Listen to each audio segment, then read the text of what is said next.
Afternoon all. Great question the other day from Sam, one of my clients, and she's in the process of dieting at the moment. And she was like, what happens when I reach my goal weight? Does the diet change? You know, what's the sort of process then?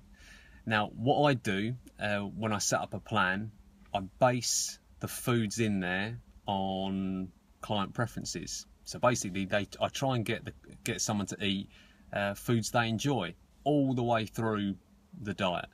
So yeah, don't get me wrong, there'll be points where you have to, you know, portion control and looking at calories is important, but essentially those foods should be made up of things that, you know, that you enjoy to eat on a daily basis. That way, when you get down to your goal weight, the only thing, the foods pretty much stay the same, but you know, the portions, you can increase the portions slightly, and whether you do that by just, you know, gradually adding food back in, or you sort of jump the calories up like 200 or 300 and see what the weight does. But yeah, the diet doesn't look a massive amount different.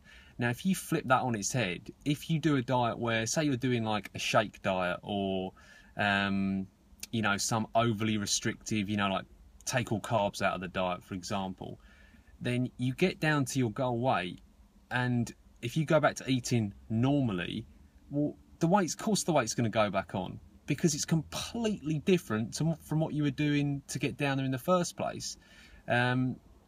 If you can base it around foods you enjoy, it's just massive. It's absolutely huge. Get control of the calories, eat foods you enjoy, and that transition from when you finish the diet into like a maintenance phase is so much easier. I mean, something else to think about, what I tell clients, another thing I tell clients is, say that 10 stone is the goal. Well, if that's like the, you know, perfect weight, there's no such thing, but bear with me, say that 10 stone is their perfect weight, I would give yourself some wiggle room there. So let's say from 10 stone to 10 stone 4. That's the margin you're gonna aim to maintain, because that way it's not super strict. It allows you to have a week or two where maybe, yeah, you do eat a little bit more, put on a couple of pounds, no big deal, no great shakes, you can knock that off pretty easily.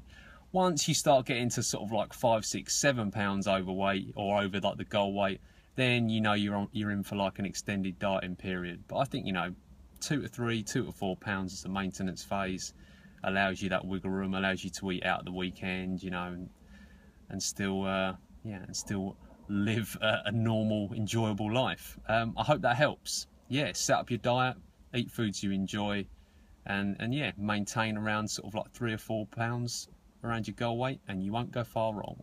Enjoy the rest of your day, guys. Bye bye.